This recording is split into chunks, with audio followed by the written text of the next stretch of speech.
I came out to my family thinking it would be difficult, but survivable, you know?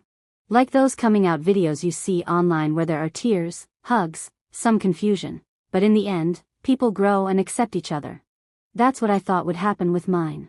I'm 22 now, but at the time, I had just turned 20. I was living at home during college to save on rent and commuting daily to my university. I had been dating a girl named Maya for 4 months. We weren't official to the world yet, but to us, it felt serious. We met in our shared ethics in society course. Funny how that turned out. I'd never felt that kind of ease with anyone. The relationship made me realize this wasn't a phase. It never had been. I had always liked girls, but I'd buried it deep under friendship bracelets and rehearsed crushes on boys from school. Maya encouraged me to come out to my family. She never pushed, but she asked one day, gently, "Do you think you'll tell them?" And something inside me said, yes. I think I'm ready. My mom is a nurse. My dad works in tech. My younger brother is 17 and mostly lives online. We aren't super close-knit, but we've always functioned okay. I wasn't expecting rainbow flags and a cake, but I wasn't expecting what actually happened either. I came out one Sunday afternoon. I'd just done the dishes and we were all sitting around in the living room, one of those rare, everyone is home days. My voice shook. I said, "There's something I want to tell you." My dad muted the TV. My mom put her tea down. "I'm dating someone," I began. They nodded. "Her name is Maya." The pause was instant and heavy. My mom blinked a few times, like I'd just spoken another language. My dad stayed quiet. And then she said, "What do you mean her?" I clarified. My palms were sweaty. "I mean I'm dating a girl. I'm not straight." My brother didn't say anything. My mom's voice dropped and she said, "Is this a joke?" I expected confusion. I expected denial. I did not expect her to start crying. Not teary-eyed. Full-on crying, like I'd told her someone died. She got up and left the room. My dad finally said, "This is a lot. We didn't raise you to be like this." I was stunned. I asked what that even meant. My dad said something about choices, about influence, about rethinking everything. The next few weeks were like living in a house with glass walls. They didn't kick me out. But they didn't really talk to me either. They stopped asking about my day. My mom wouldn't make eye contact. My brother started acting weird too, like I'd broken some kind of code. One night I overheard them talking in the kitchen, Mom saying she thought I was still figuring myself out, that college is confusing. Dad said, "She'll come to her senses." It was worse than rejection. It was dismissal. Like my truth was just a glitch they expected to pass. But I stood by it. I kept dating Maya. I started seeing her more. I told her everything. She was mad for me, but she stayed soft. She reminded me that love shouldn't feel like punishment. Then came the next twist. One I really didn't expect. About 2 months after coming out, I came home from class early one day. My dad was supposed to be at work, but his car was in the driveway. I figured maybe he was sick. I walked inside. Quiet. No voices. I called out. Nothing. I went toward the office room and there he was, in the corner of the room, talking on a Zoom call. But what I heard stopped me cold. He was talking to a woman and saying, "We didn't expect this. We might have to consider that she needs help, counseling, maybe even somewhere to stay if this goes on." I froze. This wasn't concern. This was planning. And then he said something even worse. "We're looking at legal options too, just in case. I don't want her bringing that girl around the house again." That's when I realized, they weren't just disappointed. They were trying to contain me. Manage me. I stepped back before he saw me and went straight to my room, heart pounding in my chest. I texted Maya, "I think something's really wrong." I didn't sleep that night. I laid in bed next to Maya's text dinging, "Are you okay?" But I couldn't bring myself to reply. Staying silent felt safer than breaking further. I got up in the morning and pretended nothing happened. I grabbed my books, slipped out the door, and went to class like every other day. At home, the air was strange. I felt watched but not seen. My brother avoided looking at me. My mom barely spoke beyond household logistics. And Dad didn't hide his resentment. He gave curt instructions. "Don't bring that friend over. Don't make it awkward. Don't invite her in again." I agreed to none of it. I convinced myself it was just fear, maybe cultural confusion, maybe time. The first real blow came one Saturday evening. Maya came over after our dinner shift together. We were going to watch a movie upstairs. She brought almond milk, my favorite snacks, a playlist she made for us. I led her through the living room, and Dad was there, door closed. He said, "We are not okay with this." Not raised voice. Just a flat statement. I froze. She froze. I put my hand on hers and squeezed it. She nodded. I told my dad softly, "We're the same people we were before. I don't owe you apologies for being who I am." He looked at me like I'd changed into someone he didn't recognize. He said, "You're being dramatic." And left. My heart cracked with that word. Dramatic. I wanted to scream back, but I just guided Maya upstairs. We slept in the guest room. It was the first time I had made that smart decision to not stay home anymore, to not invite conflict under our roof. I could feel it sinking in. My family wasn't just rejecting me, they were actively pushing me out. Over the next 2 weeks, my parents had me sit down for a talk.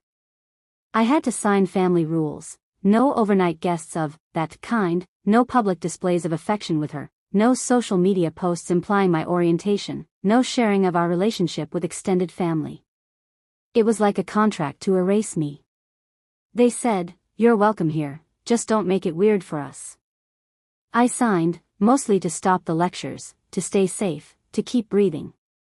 Meanwhile, the woman I'd called my friends started changing. Leaning into jokes about how she missed having space. Tagging images of herself with new friends, without me. Finding new weekend spots. I confronted her gently over brunch. "Are you pulling away?" She looked at her omelet and said, "I thought you wanted to stand up for yourself. I thought you wanted boundaries too." Boundaries. I hated that word. The word felt like a bitter joke. That next month was a blur. I left college to avoid returning home. I slept on friends' sofas, booked cheap Airbnbs, even took unpaid shifts at my coffee shop to pay rent for a studio that had boxes everywhere and zero decor. But I felt alive, for the first time in months. Because I realized, my truth came at a price. But much less than I'd paid for hiding it. From one day to the next, my dad disconnected my access to the joint car. My mom started calling me weird when I spoke about Maya. And my brother began posting passive messages. "Sometimes people just don't really know you." I saw the post. Unfollowed him. Blocked him. Didn't reply. I sent a message to Maya to meet me. She showed up with concern. I told her everything: the talk, the list, the eviction by rules. She didn't cry. She just hugged me. And said, "We're not doing this quietly anymore. I'm coming with you." And that's when my world tilted. The days that followed felt surreal. I had taken a small room in a shared house near campus while Maya helped me move my things. I thought the worst was over, until I got a call that changed everything. It was Dad, on the line at 8 p.m., very controlled. "I want you home tomorrow," he said. "You need to reconsider who you're influencing. And you need to cut off that Maya at once." When I asked why, he replied, "Your behavior is immoral. I won't have it under my roof." I wasn't paying rent here anymore. My parents rarely mentioned money, but in that moment, their words carried a deeper weight. I'd become a problem needing removal. That same night, I got a notification. I'd been added to a private family group chat with extended relatives, my aunt, uncle, cousin, along with a message from my parents spelling it out: "We're sorry to share news this way, but recent developments mean we have to set clear boundaries. Please support her in losing this dangerous influence." It wasn't a plea. It was a directive. They were ruthlessly weaponizing family ties to turn me into an oddity they could ignore. The next day on campus, I noticed friends whispering as I passed. Someone had spread the family screenshot to classmates. It was humiliating. Mainstream small-town gossip spiraled from, "Apparently she's dating a girl and refusing to stop." That phrase, "refusing to stop," made me sound like a criminal. I realized then this wasn't just personal, it felt political. Maya stood by me. When I showed her the screenshots, she rubbed my shoulder and said, This is larger than your family. But we'll handle it together. She came over that evening, and we planned a meeting, not aggressive but necessary. We drove to my parents' house together, quietly. I knocked on the door. Mom answered. Her face unreadable. When I spoke, it was controlled, even calm. I am living my truth. I will not apologize for that. Emily, Maya, is my partner. I choose my life. My mom's eyes full of pain, but Dad appeared behind her, arms crossed. And they just said nothing. That silence spoke volumes. We left after 10 minutes. No fight. No reconciliation. But I realized, walking in there, not begging, not breaking, just standing, was the real turning point. It wasn't the fiery confrontation. It was the unflinching decision to preserve my dignity. That night, Maya and I posted a statement on my private blog, carefully worded, "Family choosing problem over person, makes clear who stands with love." Within hours, friends and classmates reached out privately, worried, supportive. People started tagging articles on queer acceptance, sharing resources. I discovered an online support community that invited me to speak anonymously about familial rejection. I agreed. The blows kept coming. My aunt texted me from abroad, "We pray you find healing soon." Cousins stopped talking. Even my brother posted meme after meme subtly targeting me. But I was done hiding. I sent a simple reply to the family chat, "I'm sorry your beliefs won't let you accept me. But I will keep living my life honestly, and I am not ashamed." That night, I slept in peace. For the first time in months, the emotional weight lifted. I realized, things spiraled not because of who I was, but because I never expected them to fight this hard to erase me. Just when I thought I had found some ground to stand on, it slipped again. And this time, it wasn't just my parents, it was everyone. 3 days after I'd replied in the family group chat, someone leaked our conversation online. It started as a blurry screenshot on a local gossip page with the caption, "Look what this girl's family said after she chose her lifestyle." At first, it didn't even have my name. But someone from school recognized it. Then someone else reshared it, with context. By the next morning, my inbox was full of messages. Not support. Not threats. Something worse, curiosity. People I barely knew were asking, "So is it true? Are you really with a girl? Is it that Maya girl from poli-sci?" Some wrote, "Good for you. But you should have known your parents would flip. Worse, you could have kept it private. Why make a scene?" I wanted to scream. I had kept it private. Until someone else made it public. Maya, of course, stayed calm. Her voice grounded me like always. "We need to control what we can. The narrative isn't ours anymore, but your voice still is." She helped me lock down my accounts, report the posts, and write one clear public message. Yes, I'm in love with a woman. No, I'm not ashamed. Please respect our privacy moving forward. Simple. Controlled. Human. But it didn't stop the fallout. One professor, older, clearly uncomfortable, started grading me more harshly. Subtle, but I noticed. A scholarship committee postponed their decision about my application, citing the need to ensure community cohesion. Even the girl who once asked for advice about her own closeted situation now avoided me in the hall. That week, I broke down in Maya's arms. It's like the more honest I am, the more invisible I become. She didn't give me empty comfort. She just said, "That's how power works. But we'll keep showing up anyway." So I did something I never thought I would. I stood in front of my class during a group presentation and included a slide about queer erasure in communities like ours. I didn't name myself.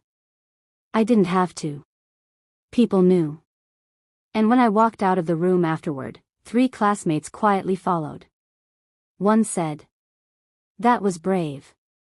Another, "I wish I could do that too." The third didn't say anything, just handed me a folded note. I read it later. You made me feel less alone today. Thank you.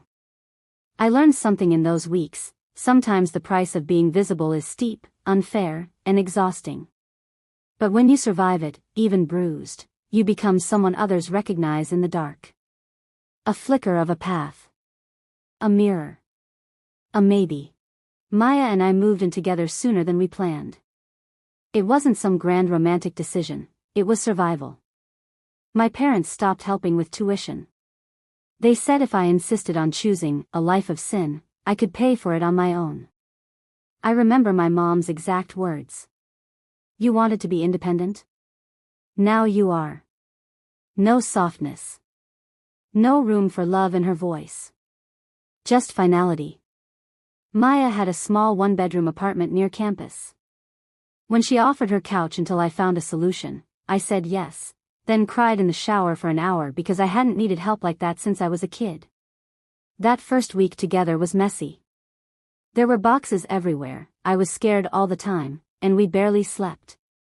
We were still in love, yes, but real life doesn't pause just because you need it to. I had midterms. Maya had a huge project due. I was eating instant noodles and budgeting down to the cent. I'd never felt so unsure of my future, and yet strangely, so sure of who I was becoming. Living together, we saw the sides of each other that dating can hide. Maya was calm, but when she got anxious, she cleaned aggressively. I cried in my sleep sometimes. She started leaving sticky notes on the fridge. You made it through another day. Proud of you. Leftover soup inside, eat before class. And I started doing things I never did before, cooking for two, setting the alarm on time, remembering to breathe when I felt myself spinning out. Some nights, we'd stay up talking until 3 a.m., legs tangled on the couch, the glow of the laptop flickering as we rewatched old episodes of Fleabag. Maya once said, "This place isn't perfect, but it's ours.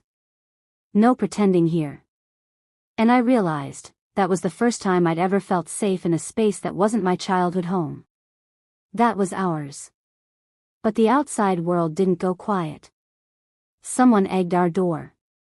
Another time, someone scrawled "Dykes" on our mailbox. We filed reports. The landlord shrugged. We bought pepper spray. I didn't tell Maya, but I started checking behind me more often at night. There was also Maya's mom, an unexpected ally. She invited me to dinner one evening. Just her, no questions, no drama. She made biryani and said, "You're brave. Not everyone can lose everything and still choose love." And then, almost like she wasn't trying to make it a big moment, she added, "You're part of the family now, okay?" And I nearly broke right there in her kitchen. Having that one room, that tiny apartment filled with dollar store lamps, secondhand rugs, and grocery lists on the fridge, gave us space to exhale. It wasn't magic. It didn't erase the pain or replace everything we lost. But it gave us a center. We started talking not just about surviving, but about what came next. It started with a DM. Some girl from my high school, we hadn't spoken in years, messaged me on Instagram. "Saw your TikTok. Kinda shocked.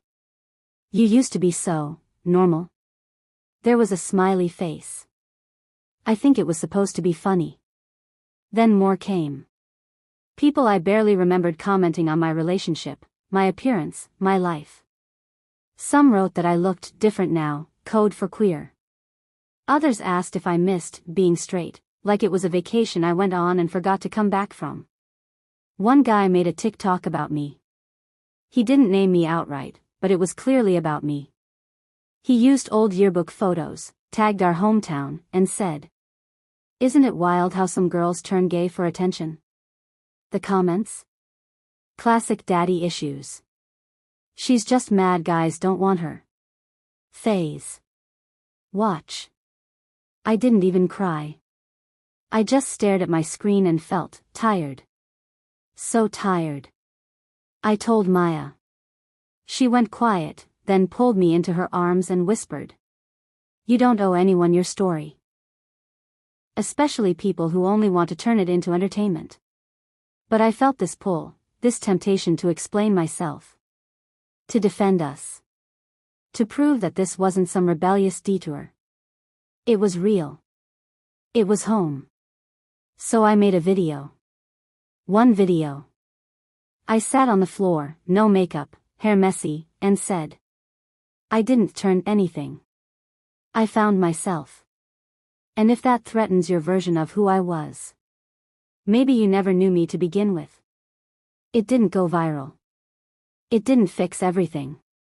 But it reached people like me, quiet girls who had always been a little too much for their small towns, a little too soft for their hard families, a little too true to keep pretending.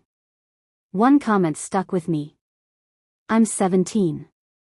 I live in a town where I still pretend. Watching you made me feel like there's a way out. Maya and I still live in that tiny apartment, though now the fridge notes have been replaced with a whiteboard calendar and Maya's grocery budget Excel sheet. We still have hard days. But I've stopped apologizing for who I am. I've stopped trying to shrink to make other people more comfortable. I used to think I was too much. Too loud, too sensitive, too dramatic, too queer, too complicated. Now, I'm just enough for someone who never asked me to be less. That's the thing no one tells you about being the girl who changes, who leaves, who chooses love anyway. You lose a lot. But you find everything that matters.